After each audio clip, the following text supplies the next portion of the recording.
Welcome to the Enlighten Up podcast, where I am going to take you into a deep exploration of what it means to exist in this current reality.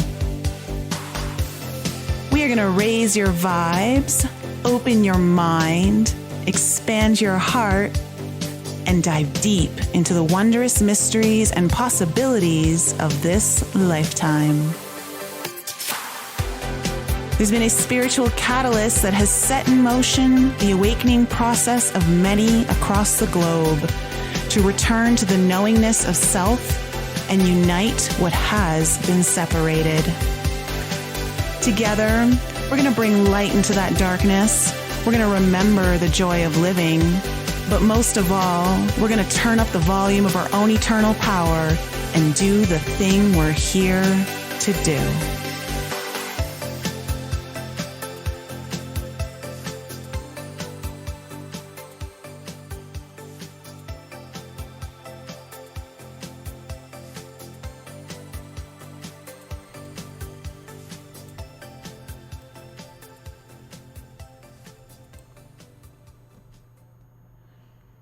Hello, everyone. Welcome back to the Enlighten Up podcast. Thank you for being so patient with me. I was unable to deliver you guys an episode last week because of some technical issues well beyond my control. But I am excited today to bring a very special guest on I want to introduce you guys to her. But before I do, I just want to let you guys know that for those of you who are interested, I am holding my webinar on how to raise your frequency so high that you maintain energetic sovereignty.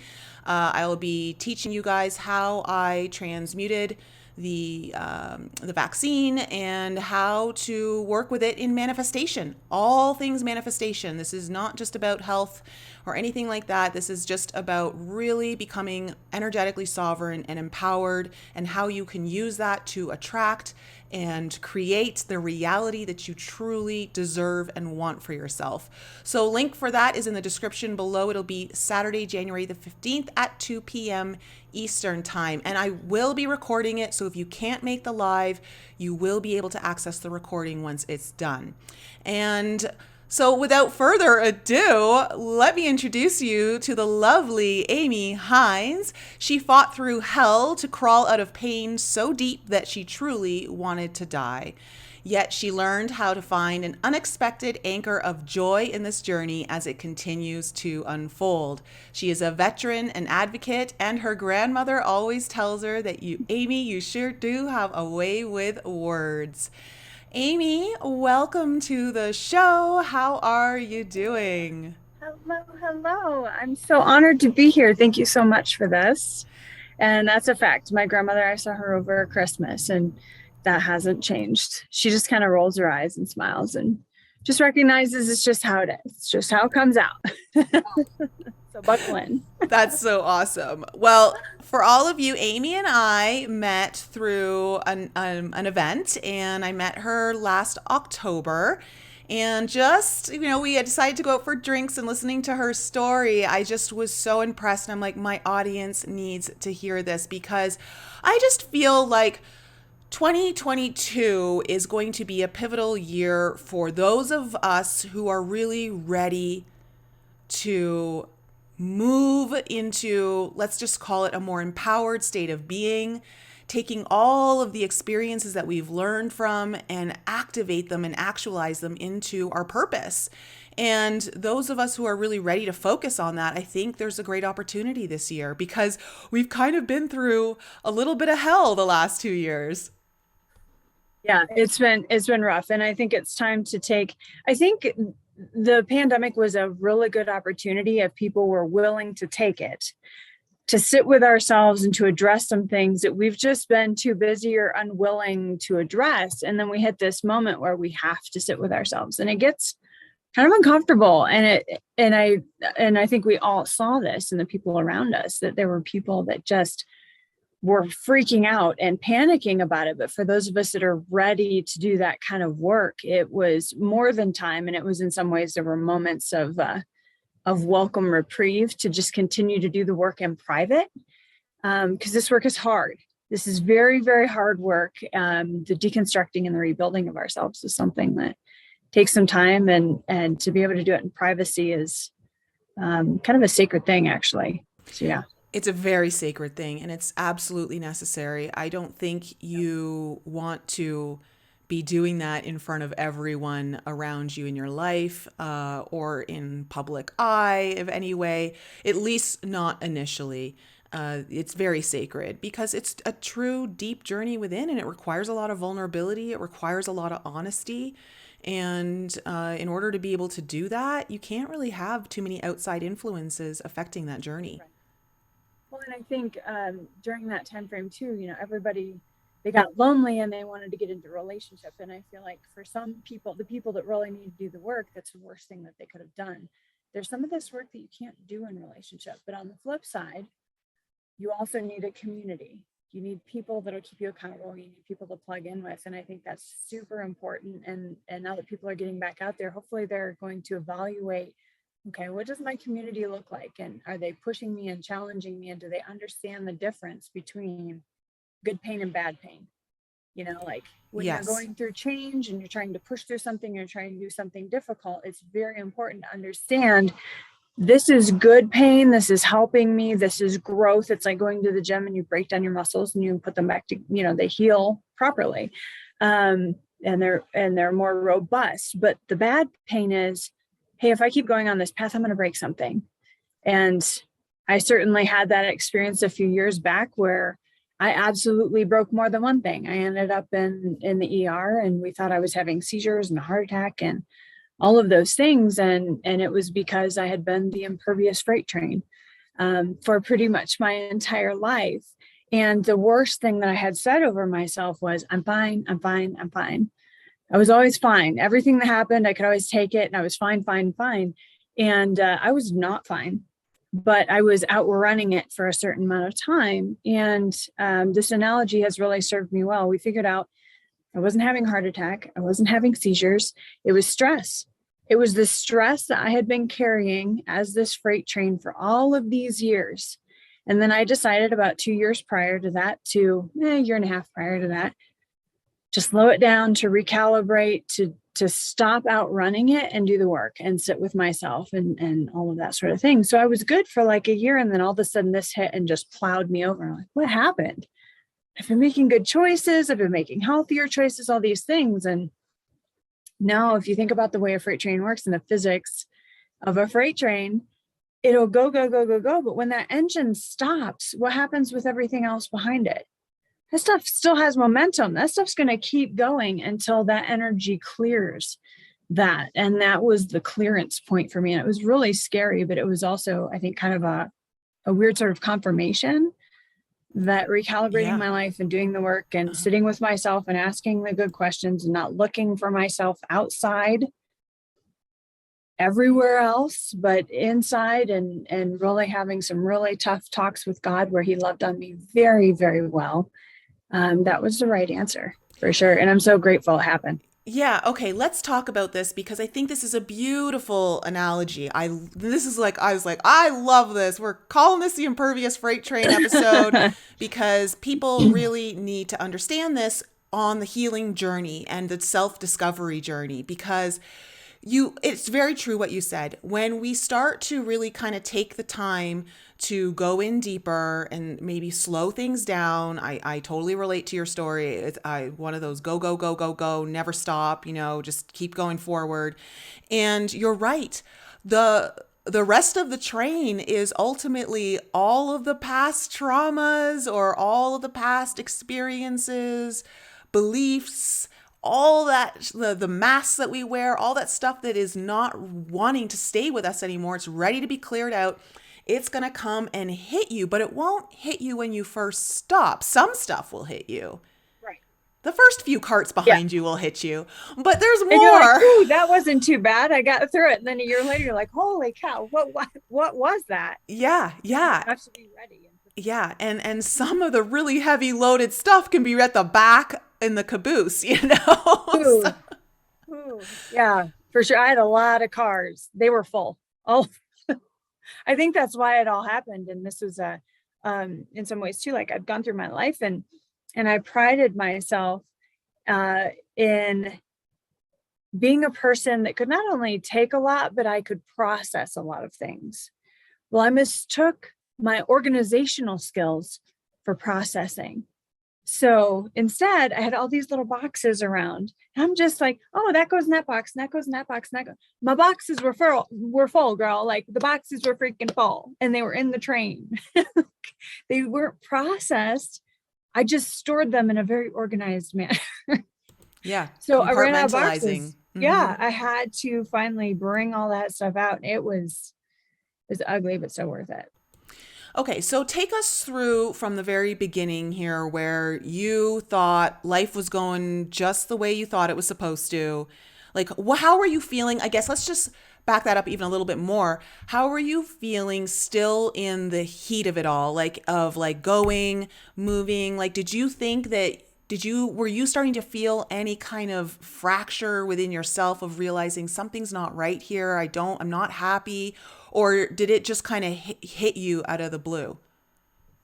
So I think the easiest way to answer that question, forgive me, I'm going to back it up a little bit and tell a little bit of my story. So I got married when I was young, and I was 22 years old, and that was more out of survival. And then after that, I ended up going in the army. That was basically my second act of rebellion. And from there, I really kind of, the me that was too dangerous to survive my childhood actually thrived in the army. She did really well there. And when I lost that career due to injuries, I was devastated because I finally just had the opportunity to kind of come out of my shell and find this person and be comfortable. And nobody was threatened by her. She fit into that mold because that made me a good officer. And so when I lost that, my marriage actually became, and I shouldn't have gotten married in the first place, but this was the thing that created a casualty for my marriage. So from there, after I got divorced, I felt I was completely wrecked. I just felt like I failed. And also in the process, I felt like I lost these parts of myself that I had worked so hard that I kind of stumbled upon. And now they're gone and I didn't know how to get back to that. So I started dating recklessly, like a punishment. It was I, incredible. I done the same thing. I know what you're talking about. You're like, I'm just gonna, and it's like I'm trying to, it's like I'm trying to gain control. I'm trying to get my power back.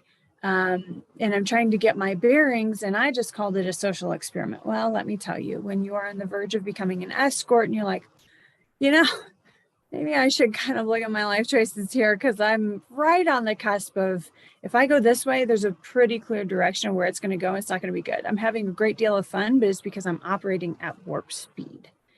But if I go this way, this is unknown to me. This is unfamiliar. This would probably be more healthy, but it is very scary, because what I understand more than anything in my life is I understand the familiar cycle of dysfunction. And so I would keep choosing it because it was familiar, not because it was good for me, but it was just the only thing that I knew. And what was more scary was the unknown. Even though I knew it'd probably be better for me, it was very scary. So while I'm operating at this pace, I am helping other people and I'm showing up for other people, and I'm putting, my output is tremendous. Both healthy and unhealthy. But what my pattern would be is that I would put out so much, then I would collapse. So it was this constant roadrunner principle. I would run, I would hit the wall, I would collapse for 3-4 days. I would just pick back up and I'd run and hit the wall and collapse for 3-4 days. And I would do that about every 6 months. I'm like, this isn't sustainable. And that was the moment after several collapses where I realized that, like, people that really make it to old age with really healthy relationships and really get through things don't function that way. They find a much more balanced pattern. I have no idea what that is, but I also don't know where to find it. Like, I can visualize it abstractly, right? But I don't have that in my life to walk through in a mentorship kind of relationship or something like that. It just seemed like this fictitious thing. So I launched out on a journey to say, well, first I should probably get in counseling to figure out what I don't know, ask some different questions, and then get into a community and start asking some better questions with other people that will love me well enough to walk through, when instead of me just picking myself back up off the floor every single time, because I can, but it's kind of miserable and it's pretty lonely. Yeah. And your answers can only be as good as your questions. So if the questions Right. aren't good, then the answers won't be helpful. And Yeah, sometimes you need absolutely. someone who's not in it to give you some perspective. Yes. So, 100%. okay, so when did the seizures and the all that happen? Was that like when with one A of year these? later. Okay, so that Yeah. was okay. So first, before we get to that, so you go into counseling. What was like the thing that really kind of was like an aha moment or like an eye-opening moment for you? Yeah. So counseling seemed like a very taboo thing to me. It was, you go to people that are really sick or broken or insecure, all these things go to counseling. I'm not saying that that's true. I'm saying that that was my excuse for why it wasn't for me. And then I finally decided, okay, I'm not going to commit myself to counseling as a long-term thing. I'm just going to dip my toe in the pool and we're going to go in, surgical. This is how I am, very type A.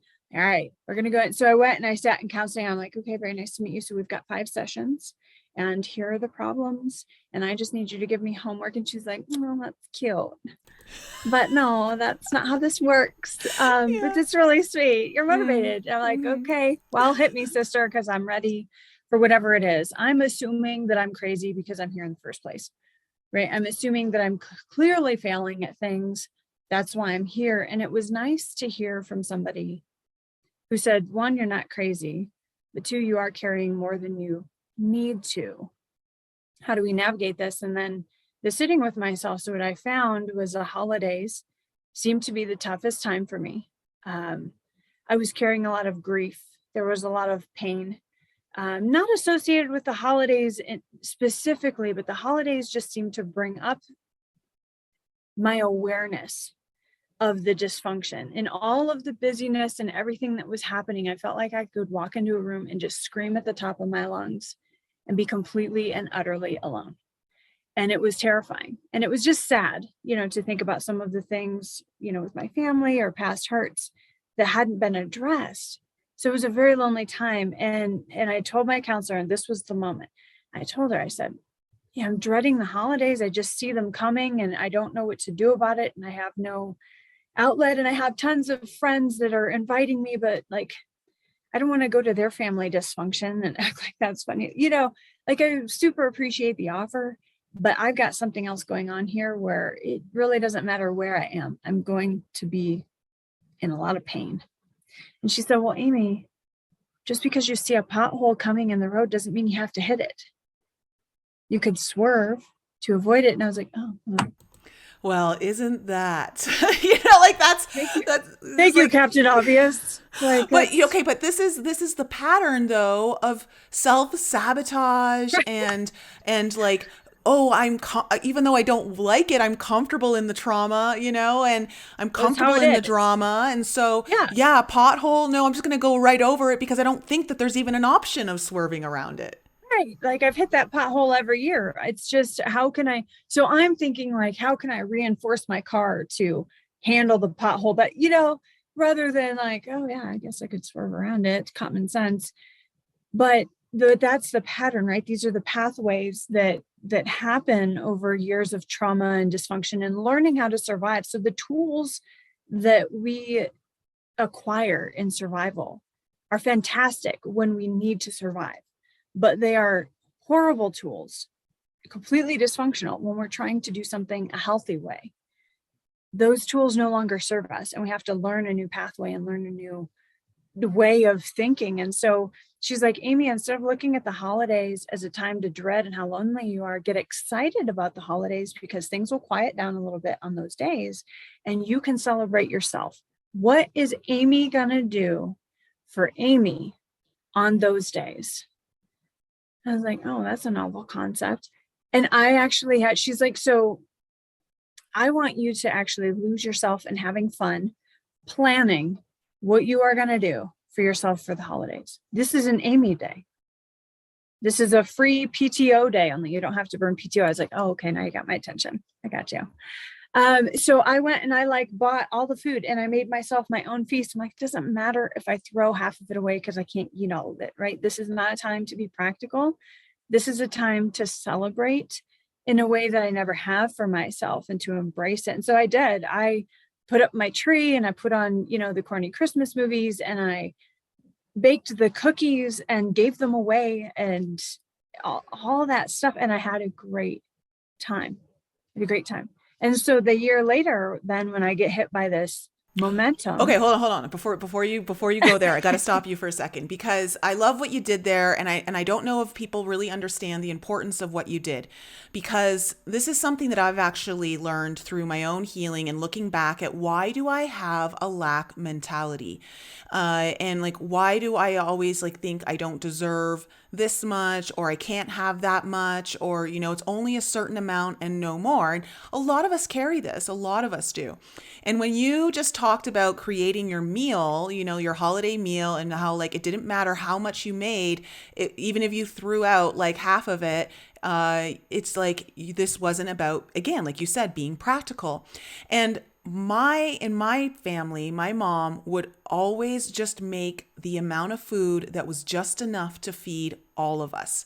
No leftovers. And and some might think, well, you don't want to waste anything, and it's like, well, what that did was I had to be very careful. Obviously, I didn't want to take more than what was my portion, even though maybe I had wanted more. I didn't want to take more. And so already I'm believing that there's only so much to go around. You can't take more than what you deserve, and of course, all I deserved was a little bit. There wasn't this big feast. And what I loved, I had an Italian friend, a best friend at the time. Whenever I went over to her house, her mom had like 5 dishes that were so packed full that could feed 12 people for like maybe 4 or 5 of us, and she's like, mange, eat more. Like, you're not eating enough. And I'm like, oh my God, I've never seen so much food on the table. And in my mind, I'm like, who's going to eat all this, But I have now purposely, just because I'm trying to work through the programming of, I can only have this much, or I'm only allowed to have that much. And just that idea. And it's been really interesting to reprogram the mind to know that you can have as much as you want or as little as you want. You get to decide. Right. Yeah, absolutely. That poverty sort of mindset that kind of comes with, I don't deserve, or I cannot have, or there's a limit to this. And God doesn't operate that way. And I've really come to in building my relationship with him. Now I'm not, I need to preface this. I'm not one that, buys into religion that has wounded people so deeply and all that. This is my story, my relationship with Jesus, and what that has looked like for me, and how that has kept me alive over the years, quite literally kept me alive. And in spending time with him, and the moments that, the things that I kept trying to find in relationships. Now, there was a period of time that I was in relationships where they were disposable, and they were disposable on purpose. I picked them that way because I knew this has a shelf life. It's going to end in a certain amount of time, and I have control over that. And that's all I wanted. I just wanted, I wanted to go to the buffet. I wanted a little sample of that and a little sample of that.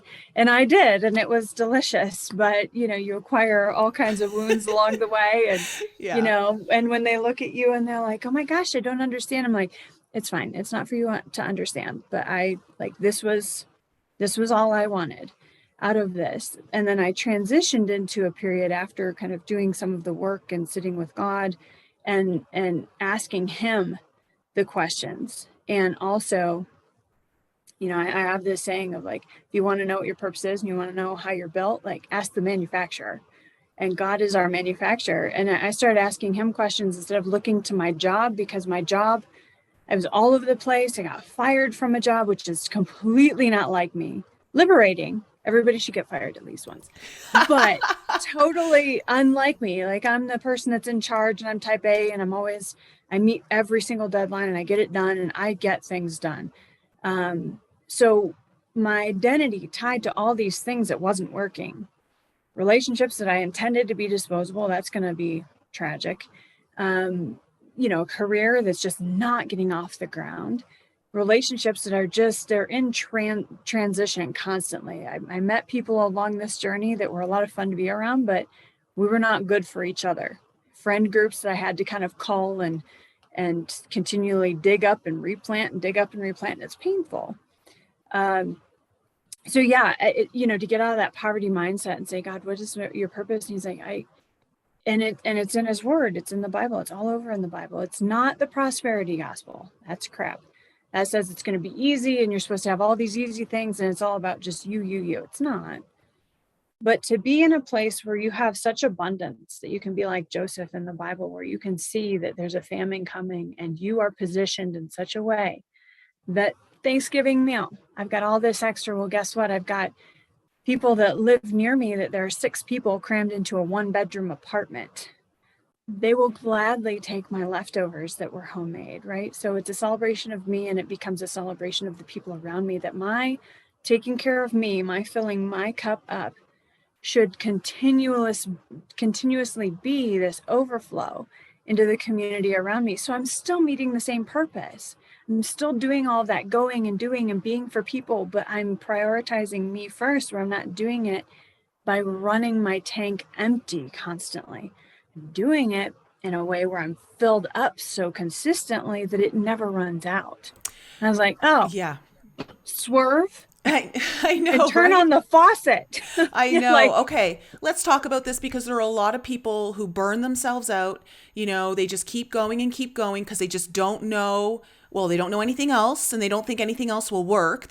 Usually when you're in that mindset, you think that if you stop, everything falls apart, right? The world is suddenly going to end. Yeah. Yes, right? And to some degree, it kind of does, but it only does in a way that to crash the system that you've been running on so that you don't go back to it, and that is allowing a new system to be rebirthed.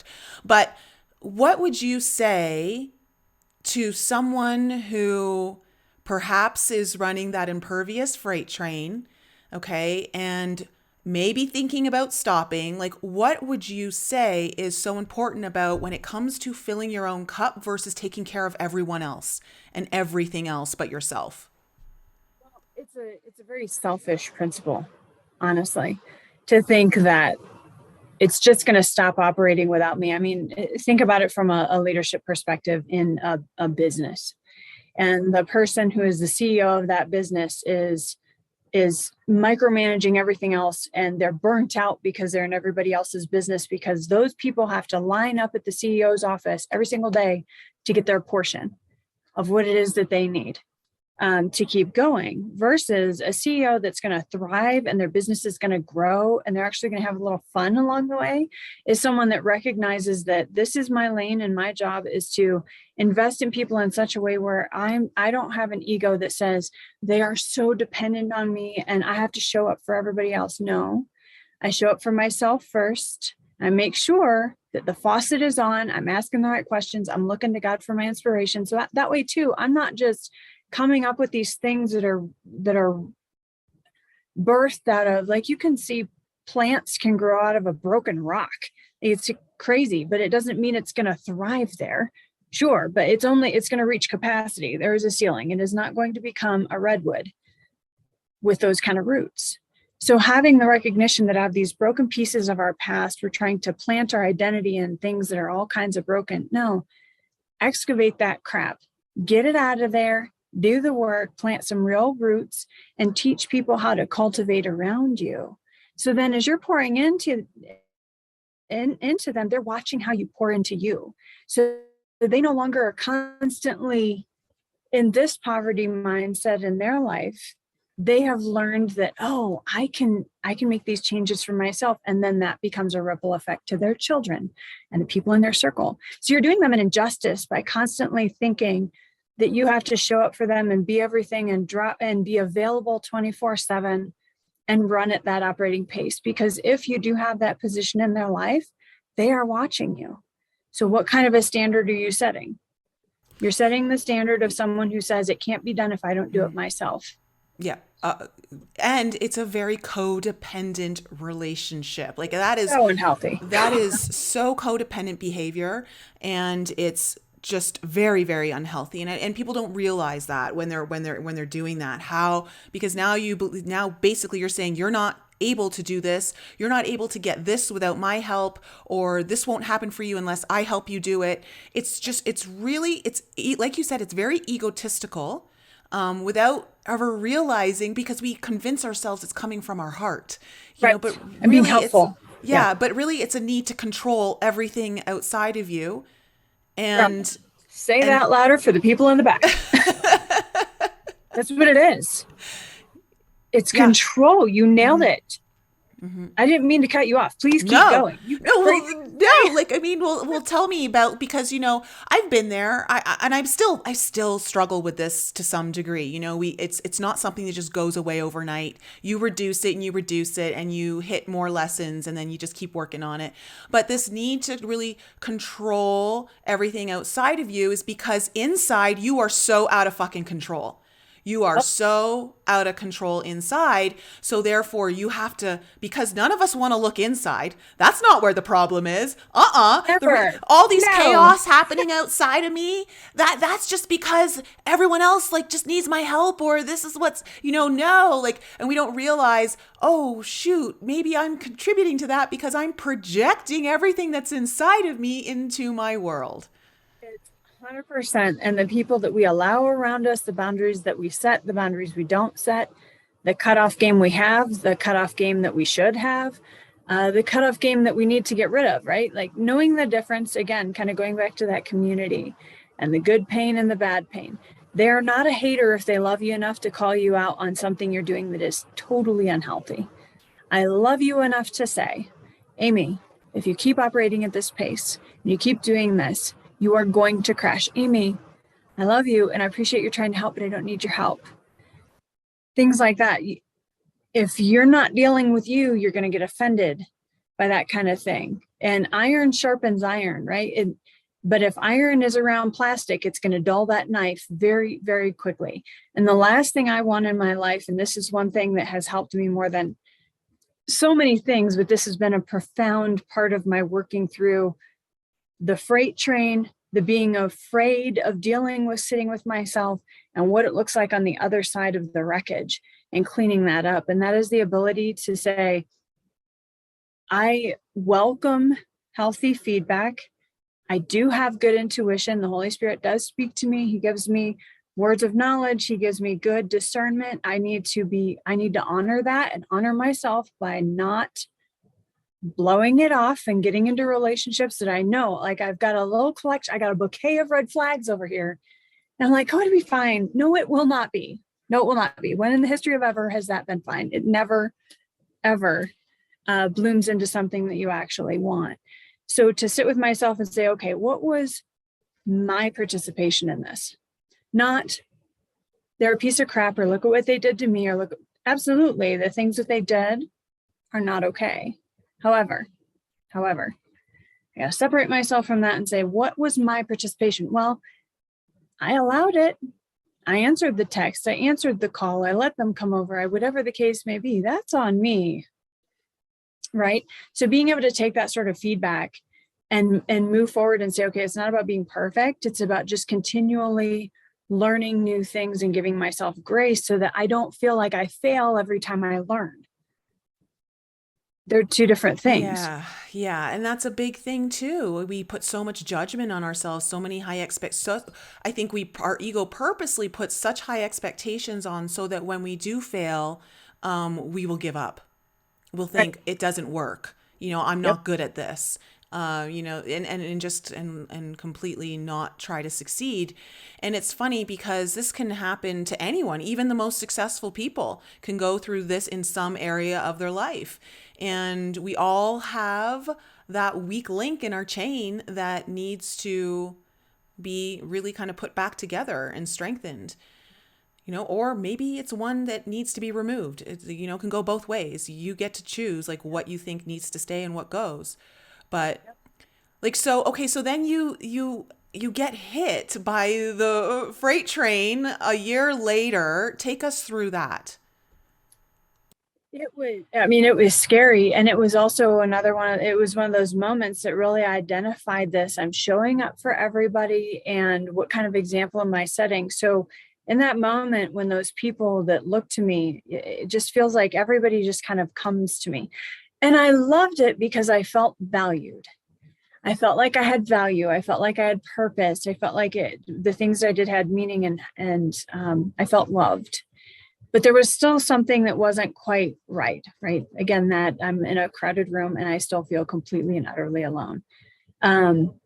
So in that moment, when they see me collapse, I see the panic in the people around me, because like I said, they watch, they are observing. And if they look to you in that sort of way, then they're trying to learn from you. And what they saw was me fail in a way that I needed to. And what I have found, even though it was like, I don't like to be fussed over, again, being the one that's in control and people come to me, there's this weird balance of like, I want you to just read my mind and know when I'm having trouble and just show up for me when I'm not saying anything because I'm fine all the time. However, when I do need something, don't fuss. Like, please, for the love of all things holy, do not fuss. I don't like to be fussed over because it makes me, I'm embarrassed by it because I feel weak. Right. So in that moment, when I saw them like that, I'm like, okay, well, I need to do better, and I need to do better for me, not for them, not for anybody else. I need to do better for me. And this is just kind of confirmation that this is exactly what had to happen. So the benefit of it was, though, they didn't stop watching me. They started watching me pick those pieces up and work through the imperfections and work through the change of mindset and work through the new pathways. And so it has inspired them. I have watched some of these people that I felt like I really needed to nurture and cultivate. They're just observing what I'm doing, and I'm watching these little sprouts happen where they're mimicking me. It's almost, and I don't have my own children, but if I did, I would find that to be the highest compliment, unless I'm cursing. And then they've created a new core memory, and now the F word is their new favorite word. The light is coming in here, and it's totally creating this weird pixelization here. I thought it was just mine. Go for it. No. One second.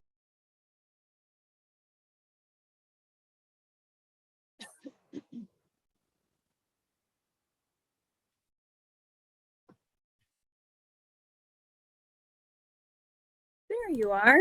Okay, it's much better. Yeah, I don't know why my webcam does that when there's too much light. It just starts pixelating anything that's lighter color. So my internet going haywire. I was like, okay, now it's starting to look really weird. I'm sure she's probably getting distracted. Okay, so you collapse. So you had seizures? Like, what happened exactly?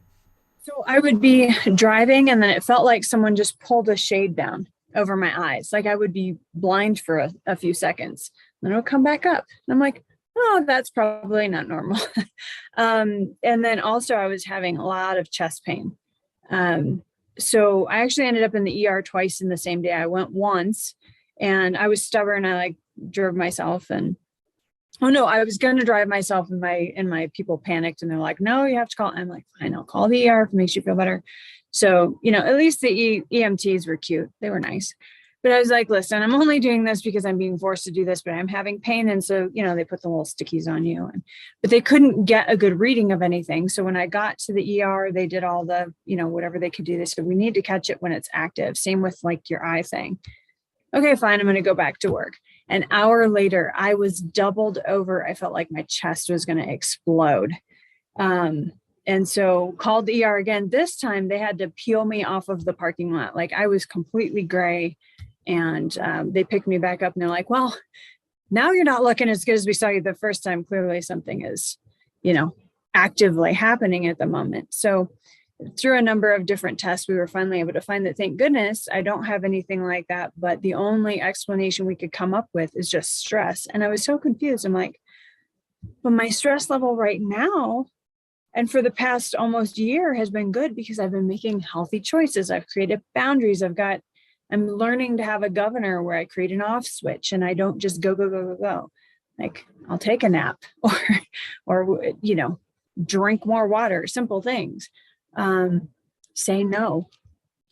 It's a novel concept. No is a complete sentence, by the way. I Oh, no love is, to say yes, that. It is a complete sentence. it is. It I is. do not need to explain to you why I said no. And I simply said no. exactly, exactly. And I always say it takes two people to say yes, but only one person to say no. Facts, girl. Mm, mm. So yeah, that Okay. was what it felt like at the Well, time. this But is important because people, again, just kind of circling back to the beginning when we talked about the impervious freight train and what that actually is. I think it's really helpful for people to understand this because a lot of people would think this is a failure. Think like, oh, I'm not doing something right, or I thought I was making all the right choices. What am I doing wrong? And it can just become this really confusing experience where you may feel like you're on the completely wrong path, but not so. So tell us like how you were able to see the beauty of this. Like, what was the gift? What was the light in this whole experience? that's such a great question. And true, that is very much how it felt at the time. It manifested for me as failure.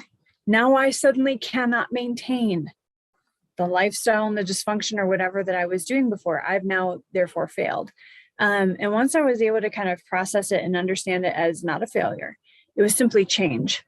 Change is not failure. Change is hard, change is uncomfortable, but change is a very healthy process. It can be a recalibration of things. And that's all this was. This was a hard recalibration because I needed a hard correction. I was on a very, very destructive path, one that would have ended me. I mean, I'm a suicide survivor twice over. If I had gone on that path, I probably would have been, executed it. That would have been my third go with it. So no, it was a recalibration. It was a saving grace. And it was a gift. And the part when I really realized it took some time and it was very hard and it was very painful and very uncomfortable.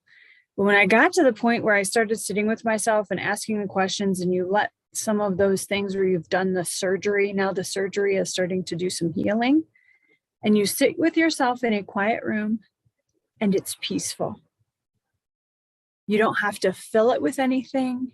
You don't have to make a plan for anything. You can go into a day and say, I'm ready for whatever this day has.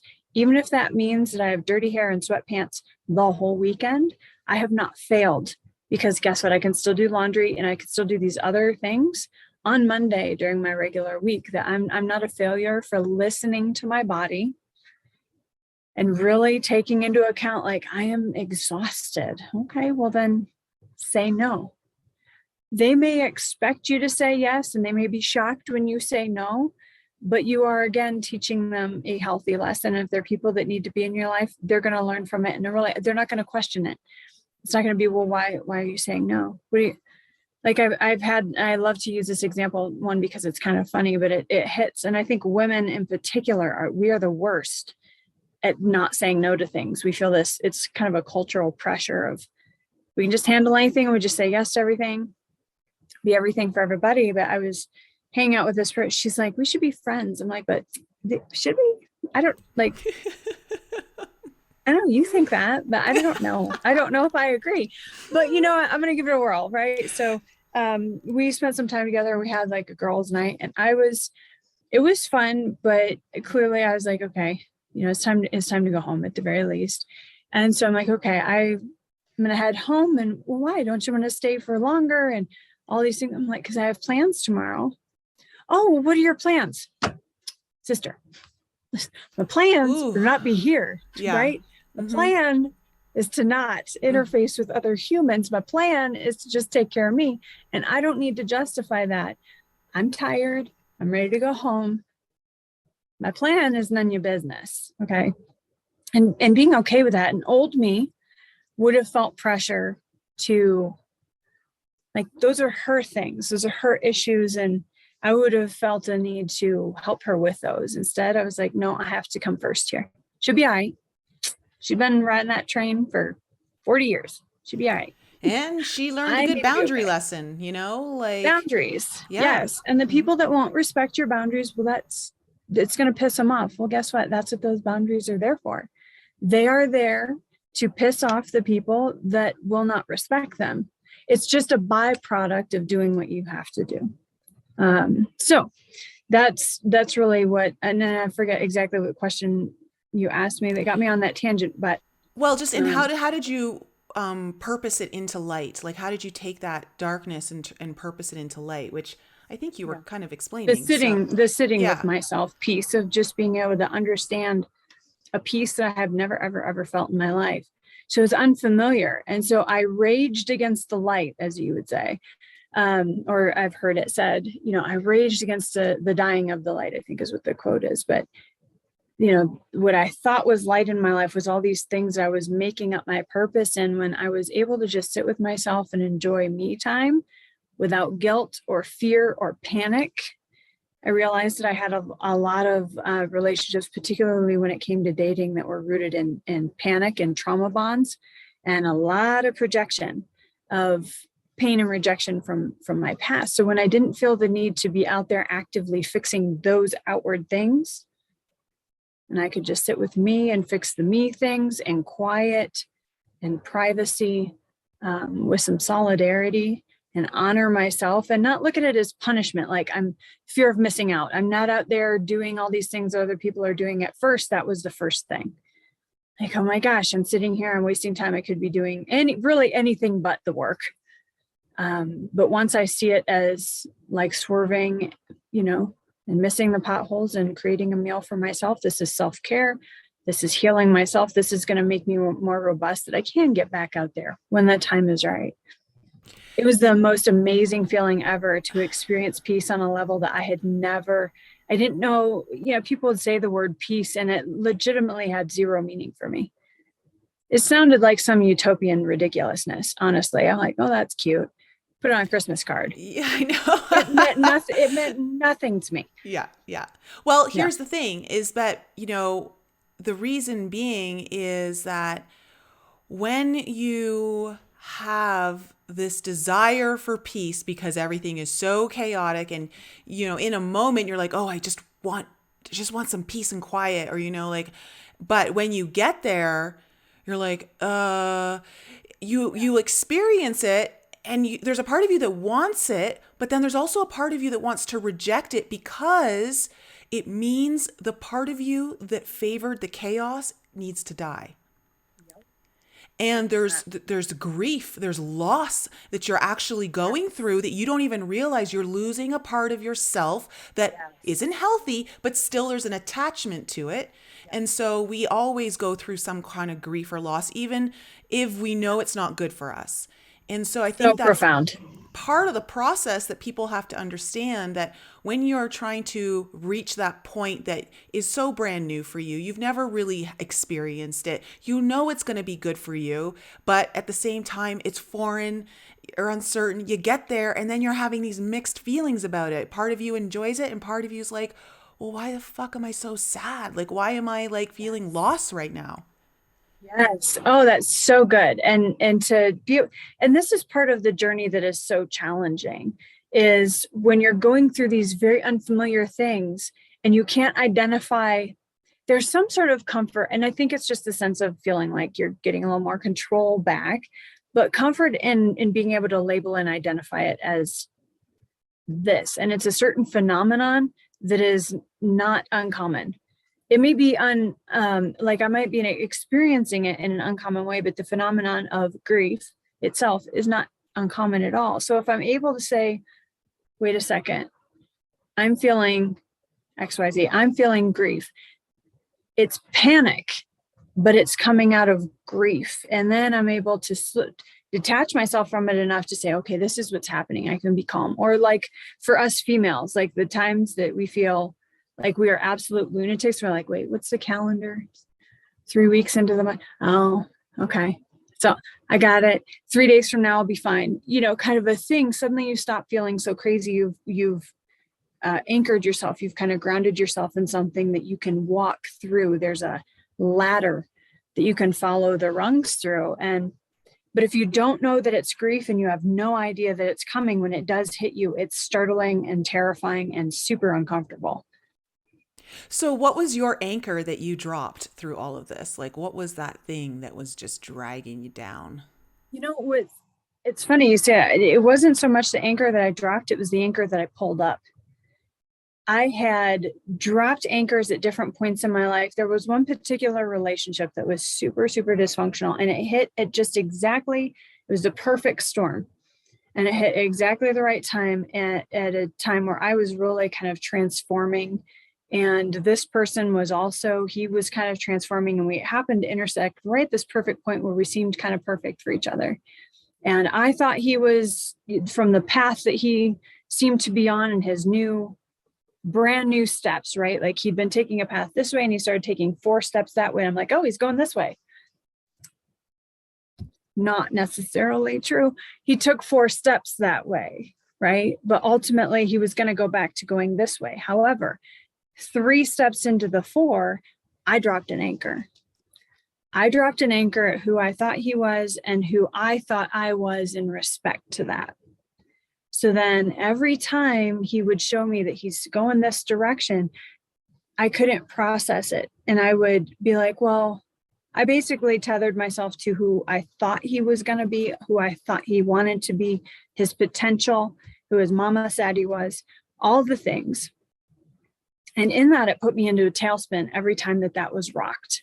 And so and it sounds crazy, but that relationship would kind of come and go in and out of my life over the course of 6 years, that I would put up with that until finally the light bulb came on. And I was like, okay, wait a second.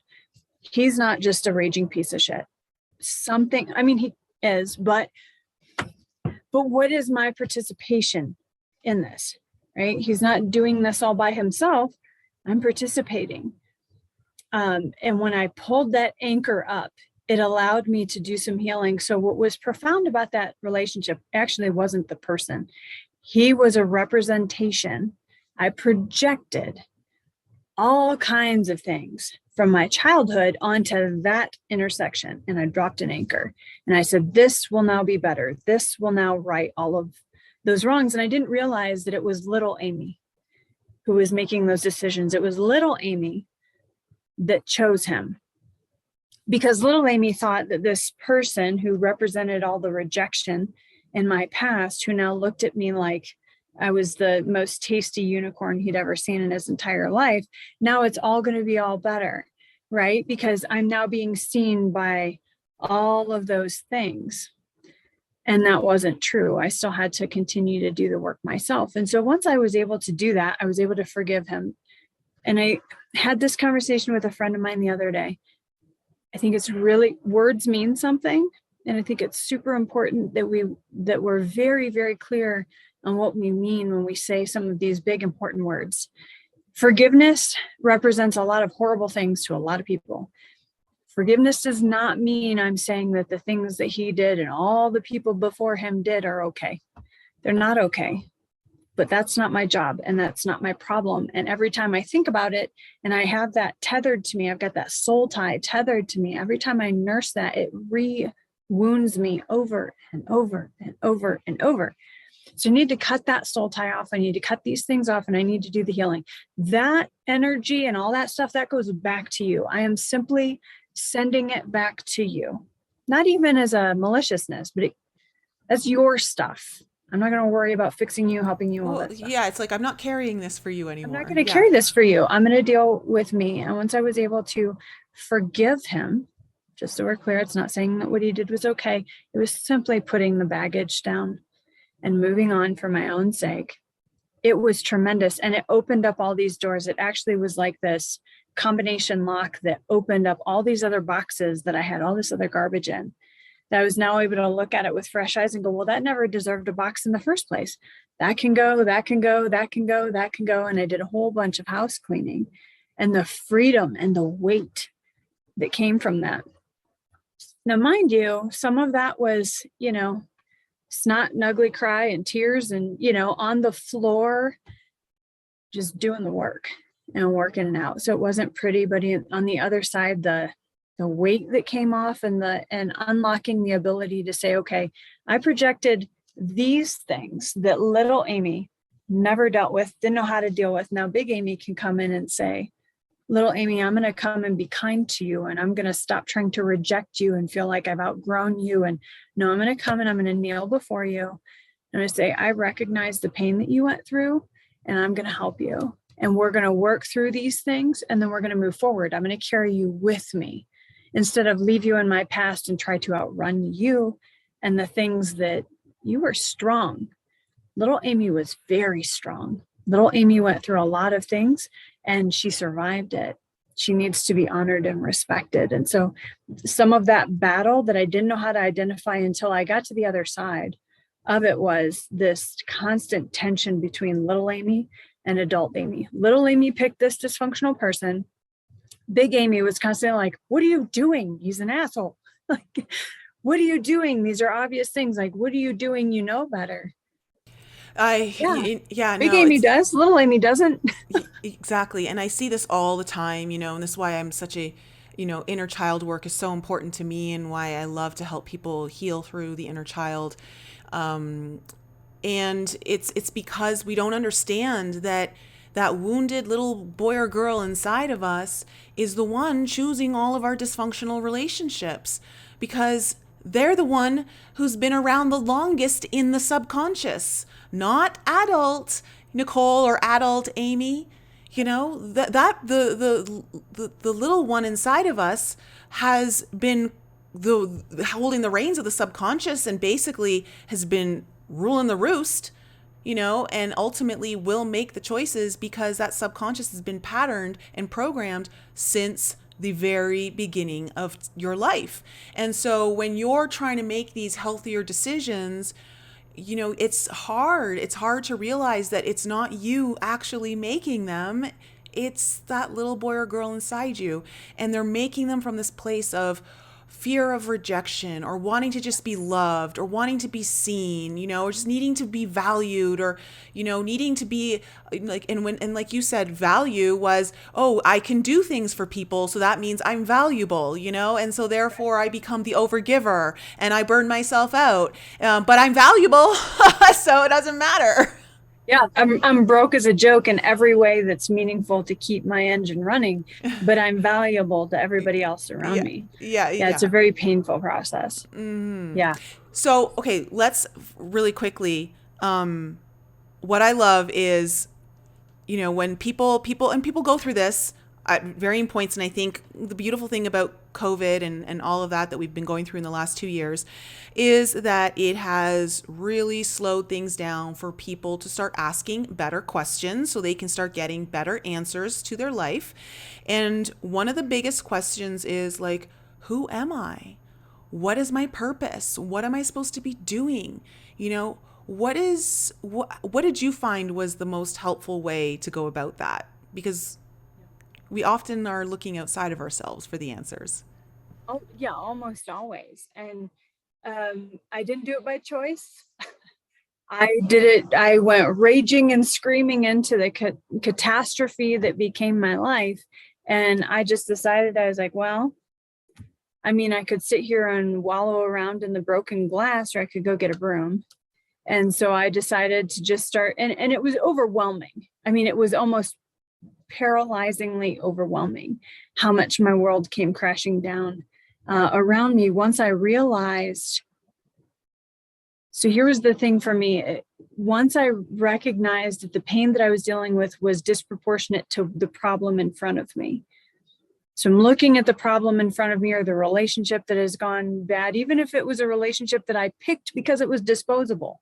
I was shocked and devastated at how much I was in so much pain on the other side of it.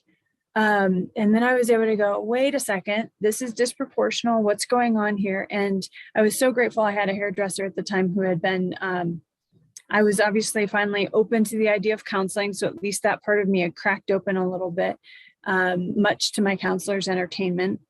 And then my hairdresser, who had started listening to the psychologist who was talking about, she brought up this idea of trauma bonds and narcissistic parents and things like this. And I was like, ooh, that sounds gross and awful.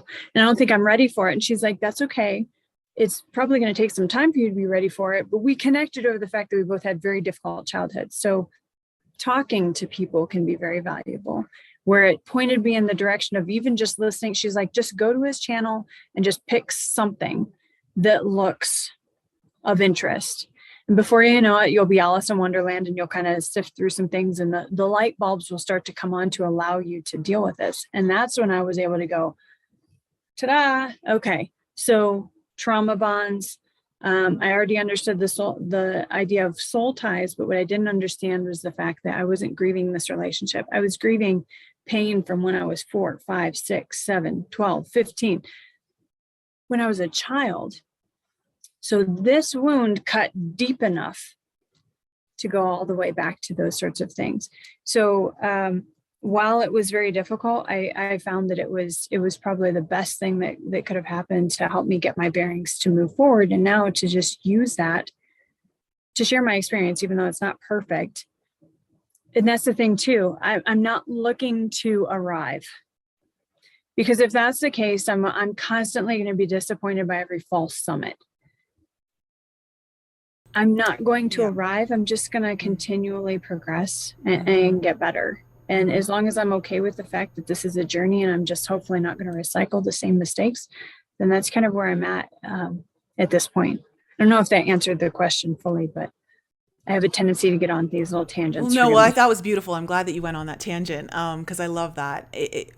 One of the things you said to me when we were out having drinks was that what people need to do when it comes to asking, who am I? What is my purpose? And really trying to figure that out in their life. And why am I here? Like, what's the point of all of this? And you said to me that people need to start asking their manufacturer, who is God, universe, whoever, you relate to. And I love that because, who made you? Who created your creator? Like, tune in. And the only way you get those answers is by turning inward, because the space that you find that in is within your own heart. Yeah, that is your gateway. Yeah. I mean, he built you. So he built that code into you. If you're willing to, look up the VIN number for it, it's all right there. It's all built in, and I had that. I picked that up from somebody else. They said something about, hey, if your car is having trouble, you're not going to take it to a psychologist. If your car is having trouble, you're going to take it back to the manufacturer, and they'll go, well, this is how we built it, and this is what it is intended to do. And this is why it won't swim for you, right? It's supposed to stay on the road. And so I definitely, so I've always had a relationship with God. One of the things my biological father did right, I think in some ways by accident, but I'll take it. He took me to church when I was a kid. I think my father had an understanding that he didn't have the right tools, but he at least knew to get me there, much to my mother's urging, of course, as well. But so either by fear or by force, he took me to church. And I was able to see in that the way that God is the perfect father. He created me. He loves me. He's with me versus, I'm looking at my biological father, and I'm seeing like he doesn't have the tools. He can't possibly be what a father is supposed to be.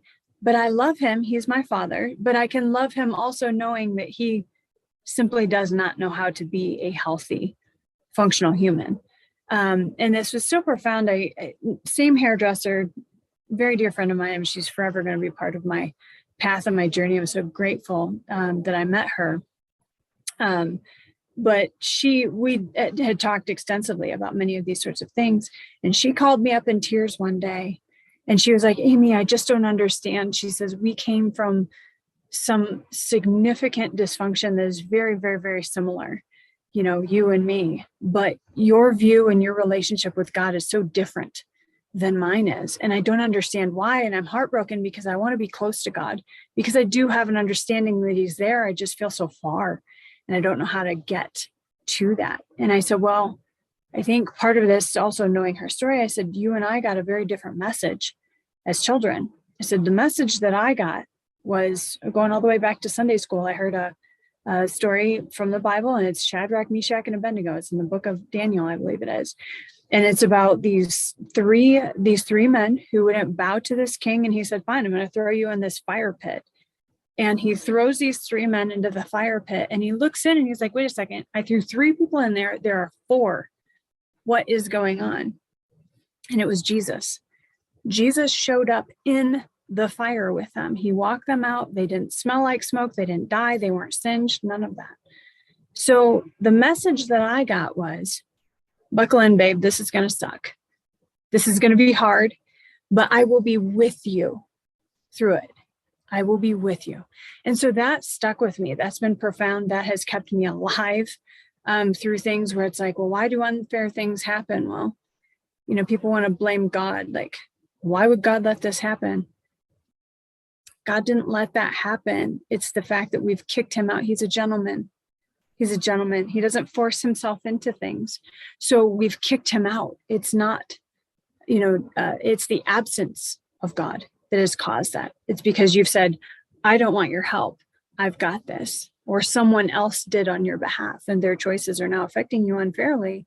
But for her, the message that she got was, and it was terrible doctrine. It was absolutely terrible. They took her to church, like her neighbors took her to church one time. And the message that she got, and this is why I do struggle with religion. I think community is super important. I think going to the Bible, going to your source, praying, spending time in meditation, and prayer, and really plugging into God is important, but also recognizing that people are imperfect. And if they get on that religious train and they start coming off of the rails of what God really has to say, they can say some really, really, really damaging, horrible things that are not true and not right. So you'll say to a 7-year-old, well, now you've accepted Jesus in your heart and you're saved, and life's going to be all better. Now it's going to be all right now. Are you kidding? Are you kidding? That's not at all what God has to say.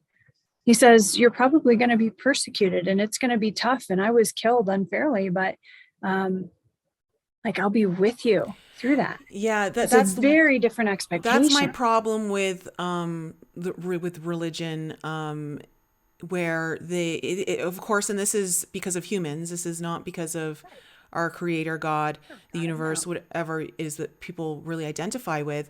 To me, it's that using fear to manipulate people into making a choice.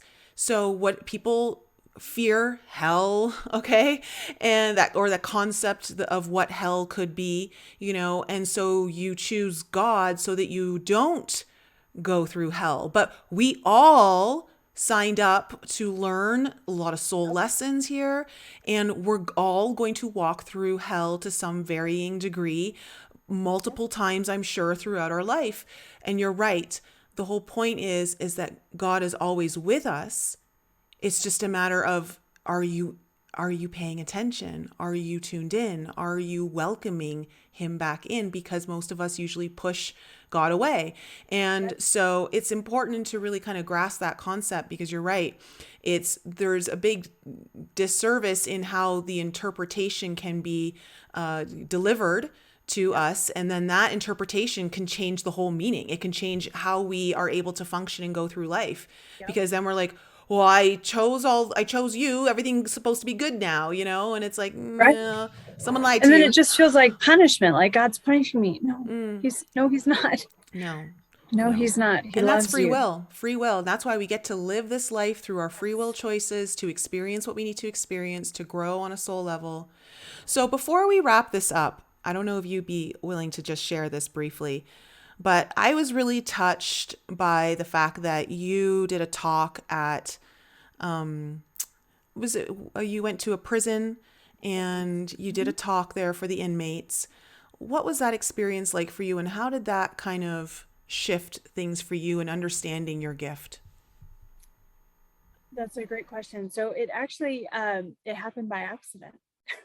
So I was doing, again, going back to the community thing, right? I'm searching for community and just trying to find where's my space and where's my spot, and people that can challenge me, that I can grow with, that will love me as I am, but not necessarily condone. There's a difference between agreeing with someone versus loving them. You can love them wholly, completely, and truly disagree with some of the choices that they make, but you love them enough to just walk alongside them. And that's what I was looking for, because I was still trying to figure some of this stuff out and still doing the work. And so I was like, well, I'm trying to find a church, because I figure I've tried to look for everybody else in bars and wherever else. I'm like, I'm clearly cultivating a certain demographic of people that are not pushing me in the right direction. I need to, look for the fruit in the field where that fruit grows.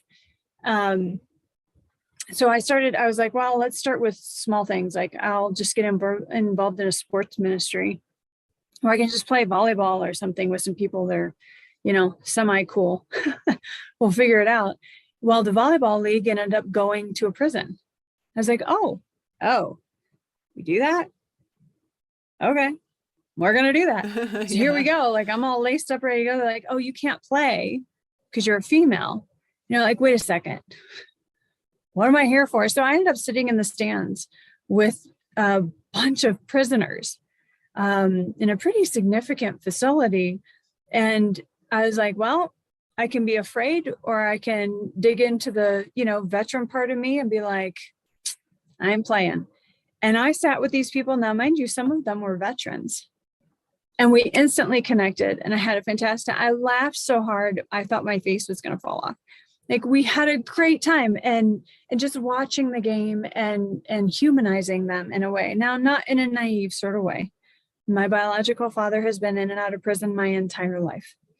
I have felt for a good portion of my life like I have been hunted, literally, by my father. So it wasn't out of some naivety and some very strange sort of self-gratifying. And I have seen some people try and do that. We're like, look at me and look what I'm doing. And no, I just kind of fell into it. And I had tried to look for all these volunteer opportunities, and nothing was really hitting. And I actually had somebody, again, going back to people being very human and saying some things that are really out of touch. And I said, gosh, I feel like I finally found something that works for me. I feel kind of bad. I volunteered in things for like special needs and things like that. And it was nice, but it didn't really feel like it fed my soul. It's a very, very noble thing, but we can exhaust ourselves on noble things that are not within our skill set and our gift. So I'm still looking for that. And this person said to me, he said, well, sometimes we do the right things or the wrong things for the right reasons. And I was like, take that back. Take those words, put them right back in your face. That should have never come out in your outdoor voice. I was genuinely searching, and I genuinely want to get back. I'm not diminishing these things, but there are certain things that we are good at. Me being a school teacher, there would be a homicide. Okay, I'm not built for that. Right? It's just not my skill set. Okay. But you put me with prisoners, or you put me with veterans, and you put me with a suicidal population. Let me tell you, I am very, very comfortable, because I can speak to these people and I understand, and they'll look at me and they have a perception of what they think. And then I accidentally get a mic shoved in my face, or they say, hey, it's the Christmas party. Do you want to tell your testimony? I'm like, somebody else want the mic? And 3 minutes in, I'm giving my testimony to these men where, there were inmates that were serving multiple life sentences, I came to find, that were in tears, that were in the front row. The guard in the back was in tears.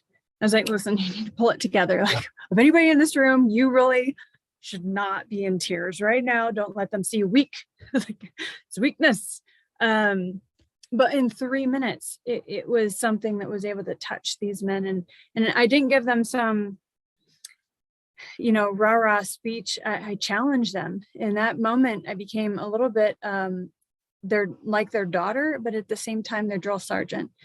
And I said, listen, you don't have to just rot in here, and all the mistakes that you do just flow into your family. And that's just how it is. It's like people that are obese, and they're like, well, we're just a fat family. It's just how, no, it doesn't have to be. And then a lot of these families are like, well, my daddy went to prison, my granddaddy went to prison. Like, this is just what we do in our family. At some point, this is going to happen.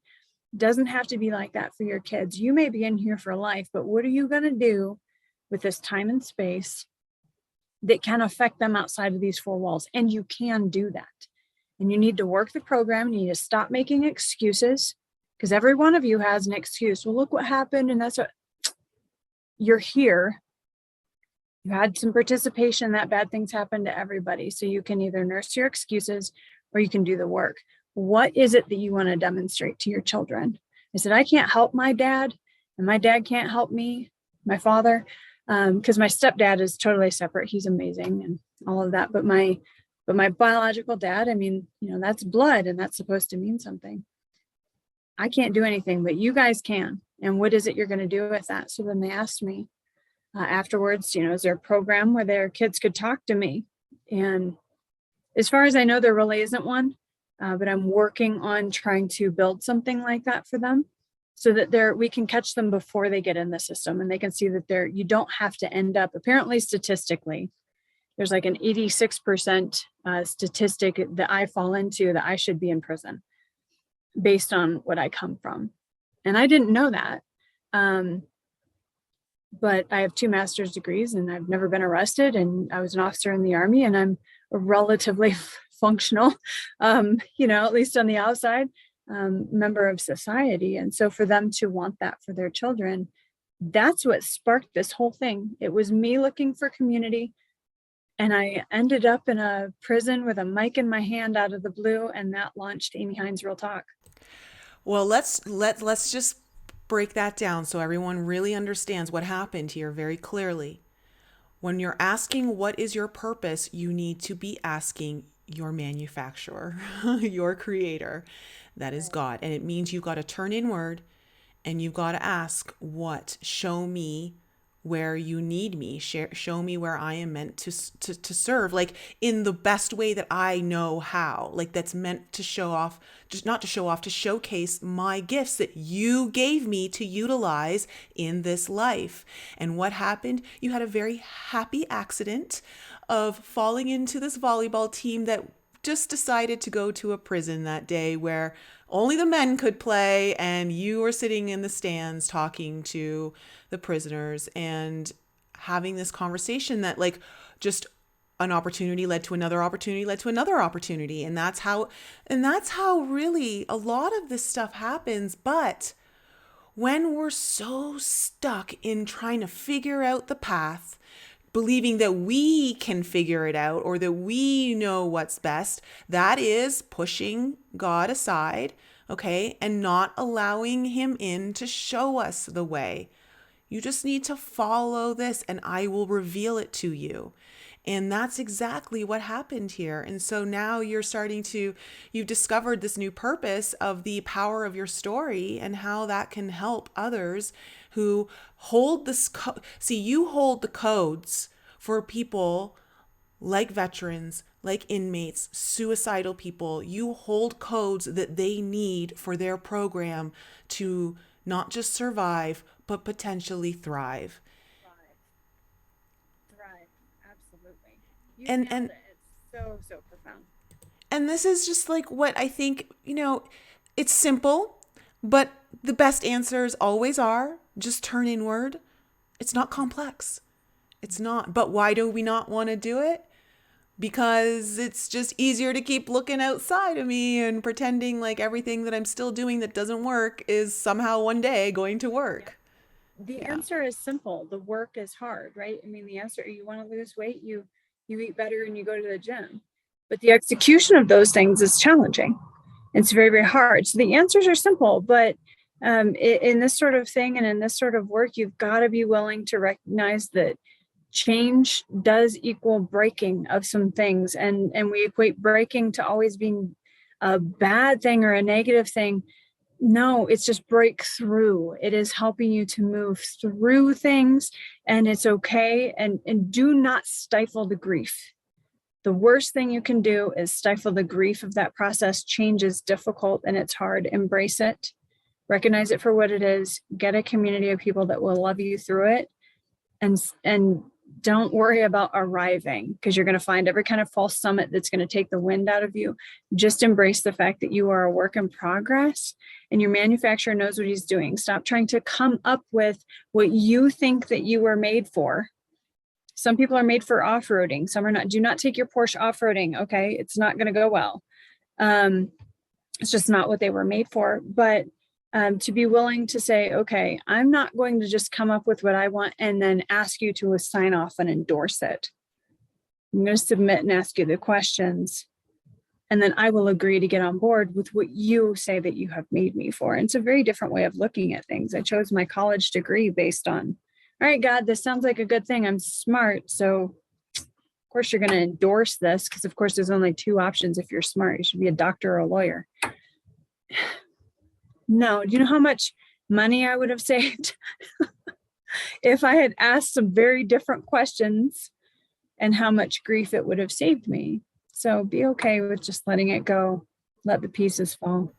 I love it. Oh, I'm so glad that we've met, and I'm thrilled.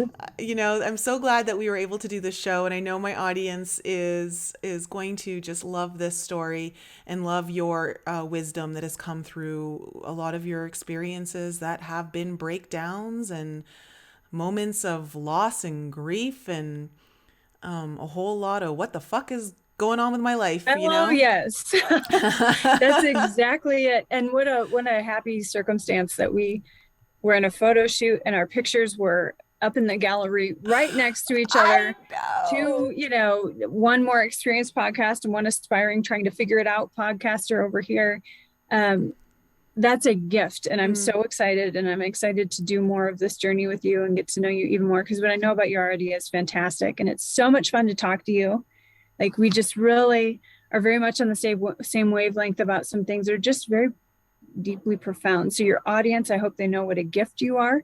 And I'm excited to engage with them and to keep engaging with you. I'm just so honored you picked me. Thank you. Oh, thank you. It was so sweet. Well, tell my audience where they can reach you if they'd like to either just find out more about you or what you've got going on. Yeah, absolutely. So I have a website. It's ahrealtalk.com. My name is Amy Hines, Amyhines. It is not spelled like the ketchup. Otherwise, I would have a lot more money and I wouldn't be paving my own way. But ahrealtalk.com. And I just onboarded with a fabulous company called the Speaker Lab, who classically trains speakers to do this professionally. I found that this is a gift that God has given me and a platform that He's given me. So I want to refine it and make it where I can get out and interface with people even more. So stay tuned to that. There will be more of that coming. But yeah, through my website, it links to some videos that I have that tell a little more about my story and some other people's stories that I've been trying to tell on there as well while I keep building it out. Oh, beautiful, beautiful. Well, thank you so much for coming on the show. And as your journey unfolds, maybe we'll have you back here again one day. And well, I know I'm going to see you soon. We're going to go out for drinks and we're going to catch up and have a great time. We have so much to catch up on. This is just the recordable version. Yeah. Oh, man. And you know what? Sometimes, guys, I sometimes am out with, like you, someone like you, Amy, or anyone else, and having these conversations. And I'm like, wow, I just wish I could have recorded this and put it on my podcast. Because I know like people just love to just listen to this, because there's so much. It's like, this is part of understanding your purpose. If you just truly allow yourself to really surrender into exactly who you are by just letting go and just letting your freak flag fly, in whatever way. And I say that in the sense that you're not like everyone else, you just let all of your uniqueness, because usually the things that don't make us like everyone else are our gifts and our assets. And for some reason, we feel like we need to cover those up, and when you start speaking your truth and you start sharing, just exactly who you are, you hold codes that other people are needing. And then you have these conversations, and then you're also attracting people who hold codes for you. And it's just because basically you're saying, I'm ready, like, welcome to the party. If you're wanting to like join this party, you can come in and have fun. If you've got the same kind of party going on, I want to show up to your party. And it becomes this beautiful event of synchronicities and beautiful happenstances that are all divinely guided and orchestrated, well beyond anything we could do. So much so. And I've had people tell me, Amy, I keep telling people, your story matters, your story is important. And they're like, well, I feel ashamed. I feel bad. I didn't have a life like you did. And my life was good and it was quiet. And I said, no, stop right there. you are welcome to this party. In fact, it's very, very, very important that you tell your story as well. We all need to tell our stories so we can learn to interface with one another. We stop looking so much for ways that we can just pick people out and dismiss them, because of religion and politics and whatever else, and just be like, well, I'm automatically dismissing you. No, we need to welcome in points of view that are different, because if we don't know that those exist, then we don't know they exist. And for someone like me, for someone else who has had a story that is that calm and peaceful and nice, I do not know that that exists if you don't tell your story. You have to, for people like me, you have to tell me that. And then I'm inspired. And then I can take some codes that you have and apply it to my life. Or if I ever do have kids, like, I know a different path exists. And then I can look to you to say, okay, what does this look like? Folks, it's important. We need to do it together. That diversity, that uniqueness, yeah, like you said, I love that you said that. Let your freak flag fly. It's fantastic. And we're constantly looking for our place in the universe. Stop trying to be like every other puzzle piece. You have your own puzzle piece section that has its own little nuances. Embrace it, because then you're going to find you fit right on in by being completely different. Yeah, you don't want your story to sound like everyone else's. You got to find what your story is and who you are, and really develop that. You're the writer of your story, and there is definitely one within everyone. So it's just a matter of believing in yourself, believing in your own value, and believing in the experiences that you've had. Yeah, 100%. So thank Oh, you so much for being on the girl, show. To the thank you. audience, I am going to leave everything in the links below for you to connect with Amy if you wish. And don't forget, this Saturday, January 15th, I've got my webinar on raising your frequency so that you can have energetic sovereignty and believe that you are the most powerful thing. There is nothing outside of you more powerful than you, which means you call the shots. You call the shots on your reality. And that's what this is all about. So I'm going to take you guys through that. And again, it will be recorded. So if you can't make the live, you can still sign up and you will get access to the recording. All right, guys, I love you so much. Have a wonderful evening, and I'll be back with you guys next week.